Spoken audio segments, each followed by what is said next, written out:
ان کو چاہیے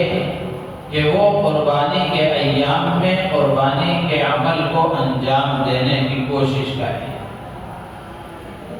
اور اللہ کے پسندیدہ عمل کو انجام دے کر اللہ کا قرب اور اللہ کی محبت اپنے دل میں پیدا کریں اور اللہ کے محبوب بن جائیں۔ تو یہ باتیں گزشتہ جمعہ آپ کے سامنے عرض کی جا چکی ہیں۔ اس وقت میں جو عرض کرنا ہے وہ یہ کہ قربانی سے متعلق کچھ باتیں ہیں، ان میں سے ایک بات قربانی کا جانور ہے کہ قربانی کے جانور کیا ہیں۔ حضرت علی رضی اللہ تعالیٰ عنہ سے ایک آدمی نے سوال کیا جانور قربانی کے جانوروں سے متعلق کہ قربانی کے جانور کون کون سے ہیں۔ تو حضرت علی رضی اللہ تعالیٰ عنہ نے اس سے پوچھا کیا تم قرآن پڑھتے ہو؟ اس نے کہا جی ہاں پڑھتا ہوں۔ تو حضرت علی رضی اللہ تعالیٰ عنہ نے فرمایا کیا تم نے قرآن میں اللہ کا یہ ارشاد نہیں پڑھا کہ وَلِكُلِّ أُمَّةٍ جَعَلْنَا مَنْسَكًا لِيَذْكُرُوا اسْمَ اللَّهِ عَلَى مَا رَزَقَهُم مِّن بَهِيمَةِ الْأَنْعَامِ۔ تو اس میں بہیمۃ الانعام کا ذکر ہے۔ اسی طرح پھر فرمایا کیا تم نے قرآن میں اللہ کا یہ ارشاد نہیں پڑھا کہ احلت لکم بہیمۃ الانعام۔ حضرت مفسرین نے بہیمۃ الانعام کے تحت میں لکھا ہے کہ اس میں کون کون سے جانور آتے ہیں؟ اونٹ اور اونٹنی، بیل اور گائے، بکرا اور بکری، مینڈھا اور بھیڑ، گائے اور بیل، بھینس بھی اس میں داخل ہے۔ تو یہ جانور دمبا اور دمبی، یہ 8 قسم کے جانور ہیں جو قربانی کے جانور کہلاتے ہیں۔ تو ان جانوروں میں سے کسی بھی جانور کی آدمی قربانی کر سکتا ہے اور یہ قربانی کے جانور کہلاتے ہیں۔ تو ان جانوروں میں سے آدمی کو جو میسر ہو جائے، جس کی استطاعت ہو، آدمی اس کی قربانی کرے۔ اور بھینس کے بارے میں بھی، یہ بھینس بھی قربانی کے جانوروں میں داخل ہے، گائے کے جنس میں سے داخل ہے۔ حضرت علی رضی اللہ تعالیٰ عنہ نے فرمایا کہ گائے اس میں بھی 7 حصے ہو سکتے ہیں، 7 افراد کی طرف سے ایک بھینس دی جا سکتی ہے۔ حضرت حسن بصری رحمۃ اللہ علیہ فرماتے ہیں کہ الجاموس بمنزلۃ البقر، کہ بھینس گائے کے درجے میں ہے۔ یہ بات اس لیے عرض کی جا رہی ہے کہ امت میں ایک طبقہ وہ بھی ہے جو یہ کہتا ہے اور ان کا یہ خیال ہے کہ بھینس کی قربانی نہیں کی جا سکتی۔ تو اس لیے وضاحت کے ساتھ یہ بات عرض کی جا رہی ہے کہ جس طرح گائے اور بیل کی قربانی ہو سکتی ہے، اسی طرح بھینس کی قربانی بھی کی جا سکتی ہے۔ اسی طرح قربانی سے متعلق مسائل میں ایک چیز یہ ہے کہ قربانی کے جانور کے سلسلے میں اس میں کتنے افراد شریک ہو سکتے ہیں۔ چھوٹا جانور ہے، بکرا ہے، بکری ہے، دمبا ہے، دمبی ہے، مینڈھا ہے، بھیڑ ہے، چھیلا ہے، چھیلی ہے، اس میں ایک آدمی کی طرف سے ایک جانور قربان کیا جاتا ہے۔ بڑے جانور ہیں، گائے ہے، بیل ہے، بھینس ہے، اونٹ ہے، ان میں 7 افراد کا حصہ ہو سکتا ہے، اس سے زیادہ کی گنجائش نہیں ہے۔ اونٹ میں بھی 7 ہی حصے ہوتے ہیں۔ کچھ لوگوں کا یہ خیال ہے کہ اونٹ میں 10 حصے بھی ہو سکتے ہیں، حالانکہ اس کی گنجائش نہیں ہے کہ گائے اور بیل میں اور بھینس میں جس طرح 7 حصے ہوتے ہیں، اسی طریقے سے اونٹ میں بھی 7 حصے ہیں۔ اور اسی طریقے سے جانوروں کی عمر کے سلسلے میں کہ کس عمر کا جانور قربان کرنا چاہیے اور قربانی کے لیے اس کا ذبح کرنا جائز ہے، اس کے سلسلے میں علماء نے لکھا ہے حدیث کی روشنی میں علامہ ابن نجیب مصری رحمۃ اللہ علیہ فرماتے ہیں کہ اونٹ ہے تو 5 سال کا ہونا چاہیے، گائے بیل اور بھینس ہیں یہ 2 سال کے ہونے چاہیے، بکرا اور بکری ہے یہ کم سے کم 1 سال کا ہونا چاہیے۔ اگر دمبا اور دمبی ہے، بھیڑ اور مینڈھا ہے،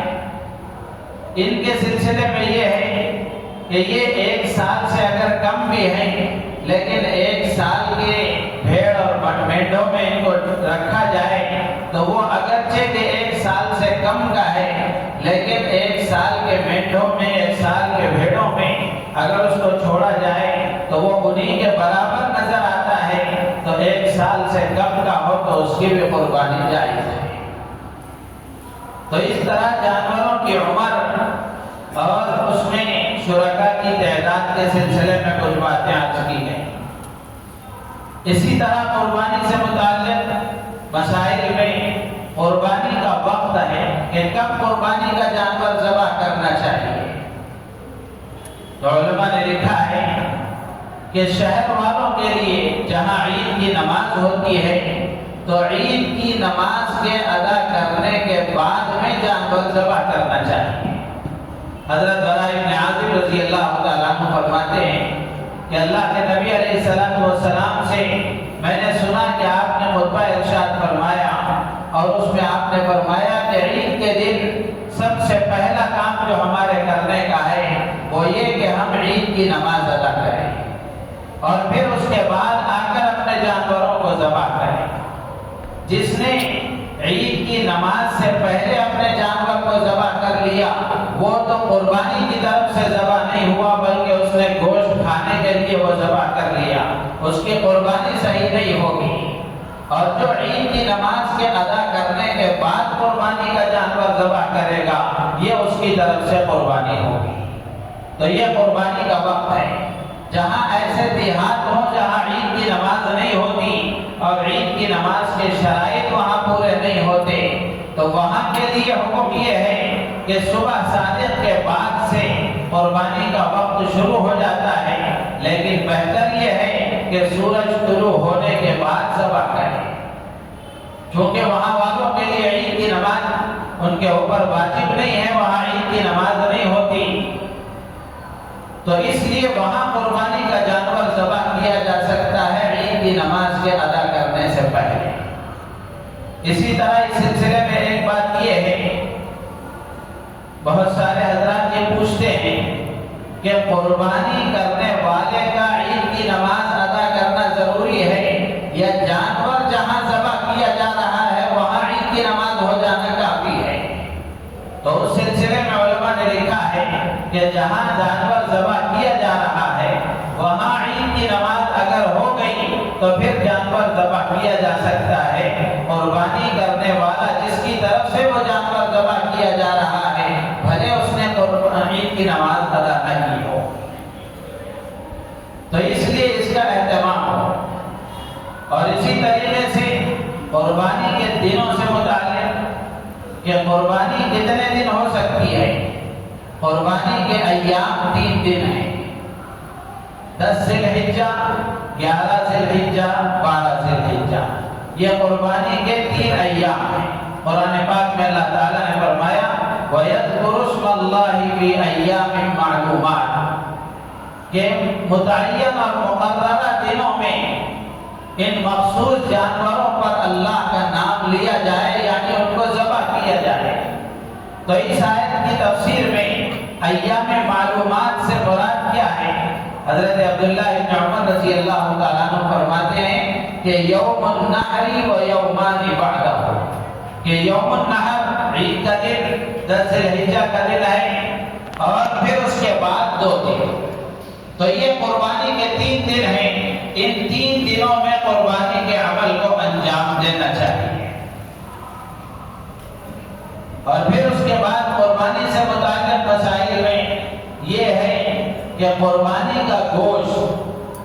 قربانی کے گوشت کے سلسلے میں یہ ہے کہ اس کے 3 حصے دیے جائیں، ایک حصہ اپنے لیے، ایک حصہ اپنے رشتہ داروں کے لیے اور ایک حصہ غریبوں کے لیے، ضرورت مند بندوں میں تقسیم کے لیے۔ اللہ کے نبی علیہ السلام کے بارے میں اور خود قرآن میں بھی اللہ نے فرمایا کہ قربانی کے مقاصد میں سے ایک مقصد یہ بھی ہے کہ ایسے لوگ جن کو سال بھر میں بہت کم گوشت میسر ہوتا ہے یا گوشت کھانا ان کو نصیب نہیں ہوتا، ایسے غریب افراد تک گوشت کا پہنچانا اور ان کے گھروں میں بھی گوشت کا انتظام کرنا، یہ بھی قربانی کے مقاصد میں سے ایک مقصد ہے۔ قرآن میں ہے فَكُلُوا مِنْهَا وَأَطْعِمُوا الْقَانِعَ وَالْمُعْتَرَ کہ تم بھی اس میں سے کھاؤ اور غریب اور ضرورت مند بندوں کو بھی اس میں سے کھلاؤ۔ تو اس لیے قربانی کے گوشت کے 3 حصے کیے جائیں، ایک حصہ اپنے لیے اور ایک حصہ رشتہ داروں میں تقسیم کے لیے اور ایک حصہ اللہ کے ضرورت مند بندوں میں تقسیم کرنے کے لیے۔ اپنے محلے میں جائزہ لیں، اپنے اڑوس پڑوس میں جائزہ لیں اور جان پہچان کے لوگوں میں جائزہ لیں کہ کون ایسے ضرورت مند بندے ہیں جن تک یہ قربانی کا گوشت پہنچایا جا سکتا ہے۔ اب جس محلے میں ہم رہتے ہیں، یہ ہمارے محلے میں ہم دیکھتے ہیں کہ بہت سارے ہمارے وہ بھائی جو دوسرے صوبوں سے یہاں کام کے لیے آئے ہوئے ہیں، ان کا گھر، ان کے والدین، ان کے بیوی بچے وہ اپنے علاقوں میں رہتے ہیں اور وہ یہاں کام کے لیے آئے ہیں، وہ ہمارے مہمان ہیں، وہ ہمارے مہمان ہیں۔ ہمارے پڑوس میں فیکٹری ہے، ہماری گلی میں فیکٹری ہے، وہ ہمارے محلے میں رہتے ہیں، تو ہم اپنی قربانی کا گوشت ان تک بھی پہنچائیں۔ اپنے گھروں میں جو اچھے کھانے عید کے دن بنتے ہیں ان کا خیال کرتے ہوئے کچھ زیادہ بنا کر ہم ان تک بھی پہنچائیں۔ وہ اس لیے نہیں کہ ان کو کھانے کے لیے گوشت نہیں ہے، کھانے کے لیے کھانا نہیں ہے، وہ اس لیے نہیں، اس لیے کہ یہ ہمارے پڑوسی ہیں، یہ ہمارے مہمان ہیں، اس لیے ان تک بھی گوشت پہنچانے کی فکر کریں۔ اور عید کے دن جو ہمارے یہاں اچھے کھانے پکتے ہیں اور جو کچھ بھی ہمارے یہاں انتظام ہوتا ہے اس میں سے کچھ ان تک بھی پہنچائیں۔ یہ اکرام ہے پڑوسی کا، یہ اکرام ہے مہمان کا، تو اس کا خیال کرتے ہوئے ہم اپنا گوشت ان تک بھی پہنچانے کی فکر کریں۔ اگر اپنی گلی، اپنے پڑوس کا ہر آدمی خیال رکھے گا تو اس طرح گوشت ہر آدمی تک پہنچ جائے گا، غریبوں تک بھی پہنچے گا، ضرورت مند بندوں تک بھی پہنچے گا، پڑوسیوں کا بھی خیال اس میں ہو جائے گا، مہمانوں کا اکرام بھی اس میں ہو جائے گا۔ ہمارے بزرگ ہیں فرماتے ہیں کہ اکثر ایسا ہوتا ہے کہ جانور ذبح ہوتے ہیں، بکرے ذبح ہوتے ہیں، تو ایک سمدھی کی ران دوسری سمدھی کو جاتی ہے، اس کی ران یہ سمدھی کو آتی ہے۔ غریبوں کا خیال نہیں ہوتا، ضرورت مند بندوں تک پہنچانے کی کوشش نہیں ہوتی۔ رشتہ داروں میں بھی ضرور تقسیم ہونا چاہیے، رشتہ داروں میں بھی ضرور تقسیم ہونا چاہیے، لیکن ایک حصہ غریبوں میں تقسیم کرنے کا اس کا بھی خیال رکھنا چاہیے۔ اور یہ 3 حصے بنانا ضروری، واجب، فرض نہیں ہے۔ آدمی اگر بنائے، تقسیم کرے تو یہ اس کے لیے اچھی بات ہے، اس کو ثواب ملے گا۔ اگر پورا قربانی کا گوشت زیادہ اہل و عیال والا ہے اور کثیر العیال آدمی ہے، گھر کے افراد ہی کے لیے اتنا کافی ہو جائے گا، پورا قربانی کا گوشت وہ اگر خود ہی استعمال کر لے تو اس کے لیے بھی گنجائش ہے اور غلط نہیں ہے۔ لیکن آدمی کو چاہیے کہ وہ جہاں اپنا خیال کر رہا ہے اسی کے ساتھ ساتھ اپنے رشتہ داروں کا بھی حق ادا کرے اور غریبوں کا بھی حق ادا کرنے کی کوشش کرے۔ تو یہ قربانی کے گوشت سے متعلق۔ اور اسی طریقے سے قربانی کرنا یہ اللہ کا پسندیدہ عمل ہے، اس میں آدمی کی نیت صحیح ہونی چاہیے، اس میں آدمی کی نیت صحیح ہونی چاہیے کہ قربانی میں کر رہا ہوں صرف اور صرف اللہ کو راضی کرنے کے لیے، صرف اور صرف اللہ کو راضی کرنے کے لیے۔ ایسا نہ ہو کہ نیت اگر خراب ہو گئی، دکھلاوا مقصود رہا، دوسروں کو دکھانا یا دوسروں کے سامنے اپنی شان ظاہر کرنا، اگر ایسی بات ہے تو پھر آدمی قربانی کر کے بھی گناہ مول لے گا۔ قربانی کر کے بھی بجائے اللہ کو راضی کرنے کے وہ اللہ کی ناراضگی کا وبال اپنے سر لے گا۔ حضرت مولانا علی میاں صاحب رحمۃ اللہ علیہ کا مشہور قول ہے جو میں نے بارہا آپ کے سامنے سنایا ہے کہ نیت کے معاملے میں امت بہت زیادہ تساہل برتتی ہے، غفلت کا شکار ہے۔ کچھ لوگ تو وہ ہیں جو بری نیت کے ساتھ کرتے ہیں، اور امت کا ایک بڑا طبقہ وہ ہے جو اچھے کام، خیر کے کام کرتے وقت میں کوئی نیت نہیں کرتا، کوئی نیت ہی نہیں ہوتی۔ تو اس پر حضرت مولانا علی میاں صاحب رحمۃ اللہ علیہ فرمایا کرتے تھے کہ امت کو جتنا نقصان بے نیتی سے ہوا ہے اتنا بدنیتی سے بھی نہیں ہوا ہے۔ یعنی ظاہر سی بات ہے کہ ہم یہ بات اچھی طرح جانتے ہیں کہ آدمی کی جیسی نیت ہوتی ہے اسی نیت پر اللہ کی طرف سے فیصلہ ہوتا ہے۔ اچھی نیت کے ساتھ آدمی کوئی کام کرتا ہے، اللہ تبارک و تعالی اس کو اجر و ثواب عطا فرماتے ہیں۔ اگر عمل میں کوئی نیت نہیں ہے، کتنا بڑا کام آدمی کیوں نہ کر لے، کتنا اچھا کام آدمی کیوں نہ کر لے، نیت اگر نہیں ہے تو اس پر اس کو کوئی اجر و ثواب نہیں ملتا۔ تو اس لیے چھوٹے سے چھوٹا عمل بھی کریں تو اچھی نیت کے ساتھ کریں اور نیت کے ساتھ کریں۔ ہمارے استاد محترم یہ ہمیں سکھایا کرتے تھے اور نیت کرنے کا طریقہ بتاتے تھے کہ کوئی بھی کام ہم کریں تو کیسے نیت کریں۔ جیسے بتاتے تھے کہ میں اگر تم سے کہوں کہ ایک گلاس پانی لے آؤ، میں تم سے مطالبہ کروں کہ مجھے پانی پلاؤ، تو تم ایک گلاس پانی لے کر مجھے لا کر پلاؤ گے تو اس میں تم یہ نیت کرو کہ اے اللہ میں اپنے استاد کی دنیا کی ظاہری پیاس بجھا رہا ہوں تو حشر کے میدان میں قیامت کے دن میری پیاس بجھا دے۔ بڑی سے بڑی نیت کرے آدمی، اس لیے کہ دینے والا تو اللہ ہے، دینے والا تو اللہ ہے، وہ شہنشاہوں کا شہنشاہ ہے۔ چیزیں ہمارے لیے بڑی ہو سکتی ہیں، اللہ کے لیے کوئی چیز بڑی نہیں ہے۔ تو اس لیے قربانی کے عمل میں آدمی اپنی نیت کو درست رکھے، اپنی نیت کو درست رکھے۔ اگر نیت غلط ہو گئی تو پھر بڑا سا بڑا عمل بھی آدمی کا ضائع ہو جائے گا۔ تو قربانی میں ریا، دکھلاوے، نام و نمود کی نیت نہ ہو۔ کیسے پتہ چلے گا کہ یہ دکھلانا چاہ رہا ہے یا اللہ کو راضی کرنا چاہ رہا ہے؟ تو اس کی ظاہری علامتیں آپ کے سامنے ہیں کہ آدمی اونچی اونچی قیمتیں اور مہنگے مہنگے جانور لے کر آتا ہے اور دوسروں کے سامنے بار بار اس کا تذکرہ کرتا ہے، دوسروں کے سامنے بار بار بتاتا ہے کہ میں نے اتنے مہنگے جانور لیے اور اتنا مہنگا بکرا میں نے لیا، اور راستوں پر اس کو گھماتا ہے، پھراتا ہے تاکہ لوگ پوچھیں، دیکھیں، معلوم کریں کہ یہ کس کا ہے، یہ قربانی کا جانور کس کا ہے، اور لوگوں کو پتہ چلے، میری شان ظاہر ہو۔ اور پھر اس کے ویڈیوز بنا بنا کر سوشل میڈیا پر پھیلائے جاتے ہیں۔ تو یہ سب ریاکاری کے کام ہیں، ان سے اپنے آپ کو دور رکھنا چاہیے۔ ہم قربانی کا عمل کر رہے ہیں صرف اور صرف اللہ کو راضی کرنے کے لیے، صرف اور صرف اللہ کو راضی کرنے کے لیے کہ ہمارے اس عمل سے اللہ راضی ہو جائے۔ تو یہ ایک اہم بات ہے کہ جانور ہم ذبح کر رہے ہیں، نیت ہماری صحیح رہے۔ جانور کے ذبح کرنے سے پہلے بھی اور جانور کے ذبح کرنے کے بعد بھی آدمی اپنی نیت کو ٹٹولے کہ کہیں نیت میں کھوٹ تو نہیں آ رہی۔ اور اسی کے ساتھ ساتھ قربانی سے متعلق باتوں میں ایک بات یہ بھی ہے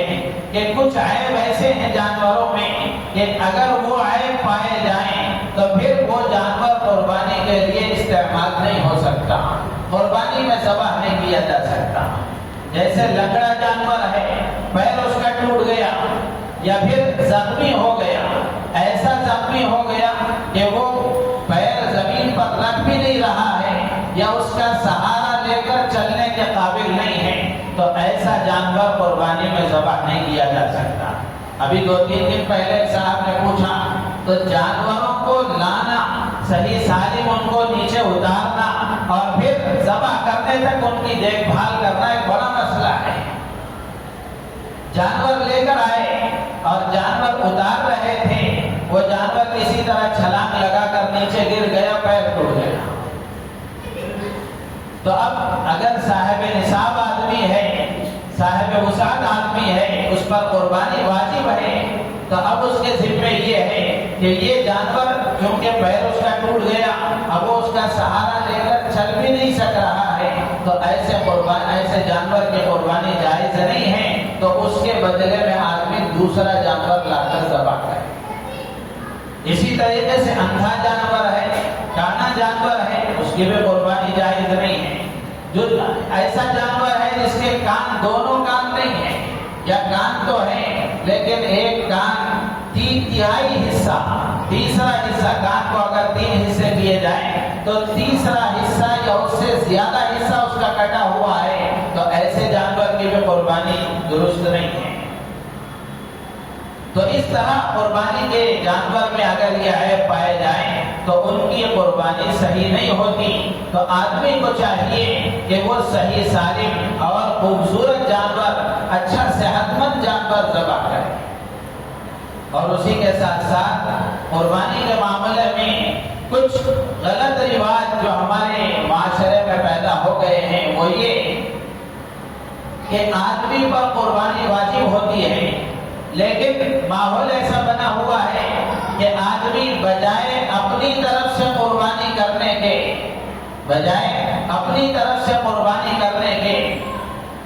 اپنی والدہ کی طرف سے قربانی کرتا ہے، ایک سال اپنے والد کی طرف سے قربانی کرتا ہے، اور ایک سال اپنے دادا کی طرف سے، ایک سال اپنی دادی کی طرف سے، ان کے ناموں سے قربانی کرتا ہے، جبکہ قربانی اس پر واجب ہے۔ ایک جانور وہ ذبح کر رہا ہے، تو اگر اس پر قربانی واجب ہے تو پہلے وہ اپنی طرف سے قربانی کرے، پہلے اپنا واجب ادا کرے، پھر اس کے بعد میں اگر وہ اپنی والدہ کی طرف سے کرے تو صحیح ہے، دادا کی طرف سے کرے صحیح ہے، سب کی طرف سے کرے، لیکن اپنا واجب پہلے ادا کرے۔ آپ دیکھ لیں معاشرے میں ایسی باتیں پھیلی ہوئی ہیں کہ آپ نے قربانی کی تو ہاں میں نے قربانی کی، کس کے نام سے کیا؟ میں نے یہ سال اپنی امی کے نام سے کیا، یہ سال اپنے والد کے نام سے کیا، جبکہ قربانی ان پر واجب ہے، والدہ پر واجب نہیں ہے، والد پر واجب نہیں ہے۔ اپنے پر قربانی واجب ہوتے ہوئے اپنی طرف سے قربانی نہ کر کے دوسروں کے نام سے قربانی کرانا، ظاہر سی بات ہے کہ اپنا جو واجب ہے وہ تو اپنے ذمہ باقی رہا، اور قربانی واجب ہوتے ہوئے صاحب استطاعت آدمی اگر قربانی نہ کرے تو اللہ کے نبی نے کتنی سخت وعید بیان فرمائی ہے۔ من کان لہ سعۃ ولم یضحی فلا یقربن مصلانا، کہ جو آدمی جس کو استطاعت ہے، جو صاحب نصاب ہے، قربانی کرنے کی طاقت رکھتا ہے، اس کے باوجود وہ قربانی نہ کرے تو وہ ہمارے عیدگاہ کے قریب نہ آئے۔ تو اس لیے ایک بات یہ ہے کہ جس پر قربانی واجب ہے سب سے پہلے وہ اپنی طرف سے قربانی کرے، پھر اس کے بعد میں جس کی طرف سے چاہے کرے۔ اسی طریقے سے آدمی اس پر قربانی واجب ہے، وہ اپنی طرف سے قربانی نہیں کرتا، بلکہ وہ یہ کہتا ہے کہ میں حضور کے نام سے قربانی کروں گا، ہر سال حضور کے نام سے قربانی۔ اچھی بات ہے، اللہ کے نبی علیہ السلام کا امت پر بڑا احسان ہے۔ اللہ کے نبی علیہ السلام نے قربانی میں امت کو یاد فرمایا ہے، آپ نے امت کی طرف سے قربانی کی ہے، تو یہ امتی کی بھی ذمہ داری ہے اور محبت کا تقاضا ہے، آپ کے احسان کا تقاضا ہے کہ آدمی اگر اس کو استطاعت ہو تو ہر سال جہاں وہ اپنی طرف سے قربانی کر رہا ہے وہیں اللہ کے نبی کی طرف سے بھی قربانی کرے، لیکن یہ کب؟ اپنا واجب ادا کرنے کے بعد، اپنا واجب ادا کرنے کے بعد، کہ آدمی پہلے اپنا واجب ادا کرے، اپنی طرف سے قربانی کرے، پھر اس کے بعد اللہ کے نبی کے نام سے قربانی کرے، صحابہ کے نام سے قربانی کرے، تابعین اور اولیاء کے نام سے قربانی کرے، اور اپنے مرحومین کے نام سے قربانی کرے۔ تو ایک بات یہ بھی ہے، ایک تو یہ کہ آدمی اپنی طرف سے قربانی نہ کر کے اپنے ماں باپ کی طرف سے، دادا دادی کی طرف سے قربانی کرتا ہے، دوسرا یہ کہ اپنا واجب ادا کیے